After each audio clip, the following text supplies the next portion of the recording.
Hello lovely viewers, आप सभी का मेरे YouTube channel Pooja's story corner में स्वागत है। पिछले एपिसोड में आपने देखा कि रुद्र रजनी की फीलिंग की कोई परवाह नहीं करता है। शेखर रुद्र का बदला रूप देखकर रजनी की माँ से उसके बदलाव के बारे में बात करता है। रजनी की माँ अपने गांव जाने के लिए कहती है कि वही गांव के लोग उसके साथ न्याय करेंगे। नोवेल में आगे बढ़ने से पहले एक ज़रूरी सूचना, अगर आप मेरे वीडियो पर पहली बार आए हैं तो मेरे YouTube channel Pooja's story corner को सब्सक्राइब, लाइक, कमेंट, शेयर ज़रूर करें। तो बढ़ते हैं बिना देरी किए अपनी novels when I first meet की ओर। नॉवेल में आगे सुनते हैं। रुद्र किसी से कॉल पर बात करता है। वह गुस्से में होता है। रजनी की माँ उसे अपने रूम की खिड़की से देखती है और मन में सोचती है, तुमको मेरी बेटी के आंसू का हिसाब तो देना होगा रुद्र। रजनी की माँ रजनी की ओर देखती है और उनका मन उदास हो जाता है कि मेरी हंसती खेलती बच्ची की जिंदगी इसने बर्बाद कर दी। रजनी की माँ अपना मोबाइल ढूंढती है। टेबल पर मोबाइल पाकर एक क्रीपी स्माइल करती है और गांव के मुखिया का नंबर सर्च कर गांव के मुखिया के पास कॉल करती है। गांव का मुखिया रास्ते अपनी बेटी के ससुराल गया होता है, जिसकी वजह से रजनी की सगाई में नहीं आ पाता है। उसे बस यही पता है कि रजनी की अर्जुन के साथ सगाई हो चुकी है, बट उसे पता नहीं है कि यहाँ क्या हो रहा है। रजनी की माँ का कॉल देखकर सोच में पड़ जाता है और सोचता है रजनी की माँ दोबारा फिर से शहर आने के लिए बोलेंगी, बट अब तो कॉल पे कॉल कर रही है। लगता है जाना ही होगा। मुखिया रजनी की माँ का कॉल पिकअप करता है। रजनी की माँ बोलती है मुखिया से, भाई साहब रजनी की सगाई नहीं हो पाई। इतना कहकर रोने लगती है। मुखिया अचंभित हो जाता है, आखिर क्या हुआ। मुखिया बोलता है, अरे भाभी जी आगे तो बताएं, आखिर क्या हुआ है। रजनी ठीक तो है। रजनी की माँ बोलती है, अर्जुन की यादाश्त वापस आ गई है। उसका अतीत इसे पता चल गया है। कुछ दिन पहले ही उसने मुझे आज बताया कि उसका नाम अर्जुन नहीं रुद्र सिंह है। भाई साहब वह अपनी सगाई छोड़ के पता नहीं कहाँ गायब हो गया था। आया भी तो तेवर बदल गए थे उसके। अब वह पहले जैसा बिल्कुल भी नहीं रहा। उसने रजनी को बहुत ज़्यादा हर्ट किया है। रजनी अभी बेहोश हो गई है। शेखर डॉक्टर को बुलाने गया है। आप ही कुछ करो, नहीं तो मैं अपनी बेटी खो दूंगी। अर्जुन अब सगाई नहीं करेगा, मेरी बेटी का क्या होगा। मुखिया यह सब सुनता है तो उसके पैरों तले जमीन खिसक जाती है और याद करने लगता है कि कैसे उन सब ने अर्जुन को बचाया, उसे इस मुकाम तक पहुंचाया। उसकी आंखें नम हो जाती हैं और रजनी की माँ से बोलता है, भाभी जी आप चिंता ना करें, अब आप हमारे पास आएं और गांव में रहें। उसके पास रहने की आवश्यकता बिल्कुल भी नहीं है। उसे पता चल जाएगा कि अब लोग उसके लिए क्या थे। रजनी की माँ रजनी को होश में आने का इंतजार करती है। मुखिया से बोलती है, उसे होश नहीं आ रहा है, अब क्या करूं। मुखिया बोलता है, उसे बेहोशी की हालत में भी यहाँ लेकर आओ, वहाँ पर मत रुको, नहीं तो ये पागल कुछ भी कर सकता है। रजनी की माँ मुखिया की बात मानती हैं। मुखिया का कॉल डिस्कनेक्ट करके शेखर के पास कॉल करती है और बोलती है, बेटा तुम रहने दो, डॉक्टर को मत लाओ यहाँ, हमें गांव छोड़कर आ जाओ। मैंने मुखिया से बात कर ली है, अब वो सब देख लेंगे। शेखर बोलता है, पर आंटी रजनी की हालत। रजनी की माँ शेखर से बोलती है, उसको भी उसी हालत में गांव चलने दो, गांव की देवी उसे ठीक कर देंगी। उधर रुद्र अपने मोबाइल पर अपने खबरी से बात कर रहा होता है और उससे बोल रहा है, तुमको इसका इंतज़ाम करना ही होगा, मुझे ये जल्द से जल्द चाहिए। मैं उसे बताना चाहता हूँ कि रुद्र क्या चीज़ है। उसने मेरी जान से ज़्यादा प्यारी चीज़ मुझसे छीनी है। उसका अंतिम दिन आने ही वाला है।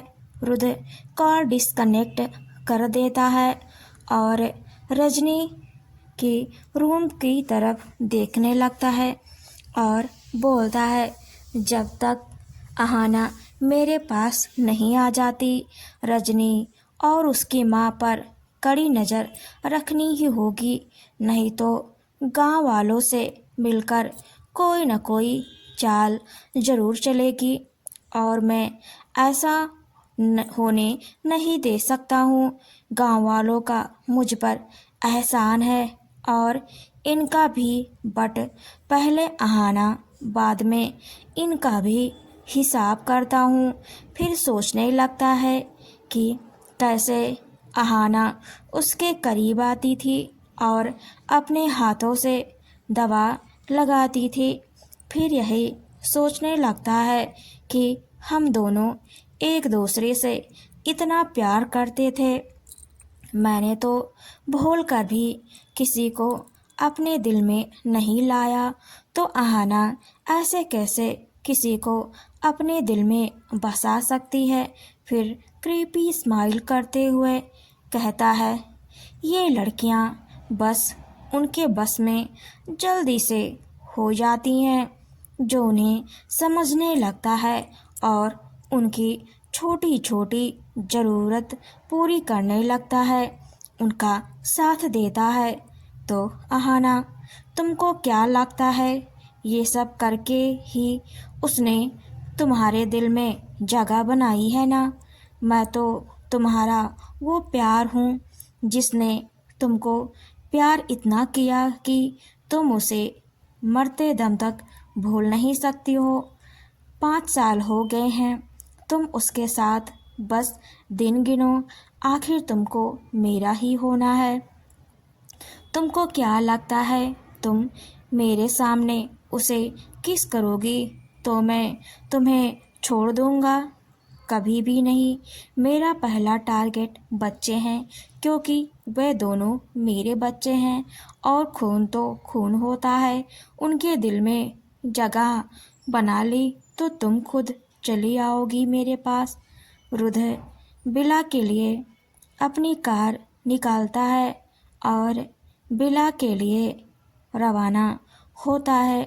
उधर छत पर झूले पर बैठे अहाना और राघव एक दूसरे को जी भरकर देख रहे होते हैं, पर अहाना को बार बार रुद्र का चेहरा नजर आ रहा होता है। राघव उसके फेस पर चिंता की लकीर को पहचान जाता है और बोलता है, सगाई वाले समय की याद आ रही है। जो हुआ वह नहीं होना चाहिए था। राघव अहाना के फेस को टच करके बोलता है, जो भी हुआ उसमें ज़रूर ईश्वर की कोई मर्जी छिपी हुई होगी। अभी समझ में नहीं आ रहा है, बाद में आएगा। तभी राघव की मोबाइल रिंग करती है। राघव को पसीना आने लगता है उस कॉल को देखकर। तो राघव अहाना की ओर देखता है और ठंडी की धूप में आए हुए पसीने को जेब से रुमाल निकालकर पोंछता है और अहाना से बात घुमाते हुए बोलता है, कितनी गर्मी हो रही है ना आज। अहाना बोलती है, क्या हुआ? रिलैक्स राघव, आप इतना पैनिक क्यों कर रहे हैं? किसका कॉल है? रुद का है, मुझे दीजिए, मैं बात करती हूँ। और बोलती है, आपको परेशान ना करें। राघव बोलता है, अरे नहीं, रुद का कॉल नहीं है, वो मेरे घर से कॉल आया है, मम्मी कॉल कर रही हैं। अहाना बोलती है, तो इसमें पैनिक करने की क्या ज़रूरत है, बात कर लो। राघव अहाना से बोलता है, मैं कॉल अटेंड करके आता हूँ। तो अहाना बोलती है, अब तो हम एक हैं ना, तो अब कहीं और जाने की ज़रूरत नहीं है, यहीं मेरे सामने बात करो। इतना कहकर अहाना राघव के कंधे से लग जाती है और बोलती है, स्पीकर पर रखो ना, मुझे भी मम्मी की आवाज़ सुननी है। राघव बहुत संकोच में पड़ जाता है, बहुत ज़्यादा परेशान हो जाता है। तो अहाना से बोलता है, मैं माँ को बता देता हूँ कि आखिर क्या क्या हुआ, फिर तुम खुद ही बात करना।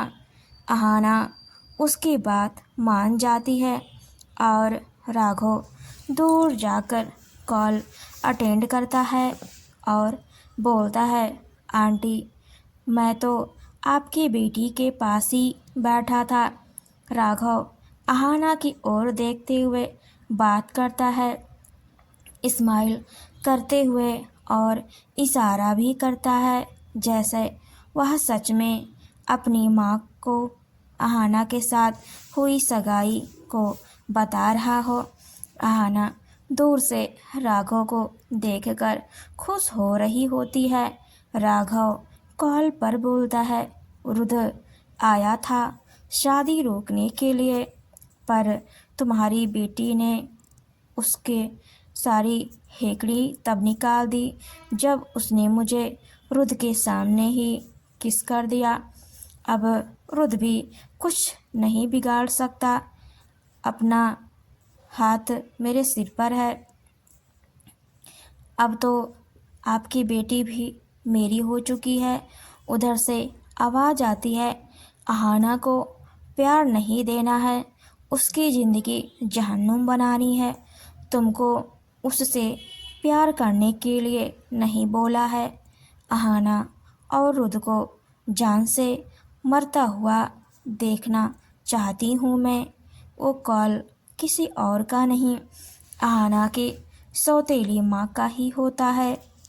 आपको मेरी नॉवेल कैसी लगी, मुझे कमेंट में ज़रूर बताएं।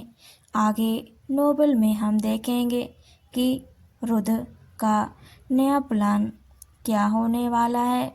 उसके इस प्लान से बच्चे उसके करीब आएंगे या बहुत दूर चले जाएंगे। रजनी की माँ और गांव वाले रुद के साथ क्या करेंगे। अहाना की सौतेली माँ और राघव कैसे एक दूसरे को जानते हैं।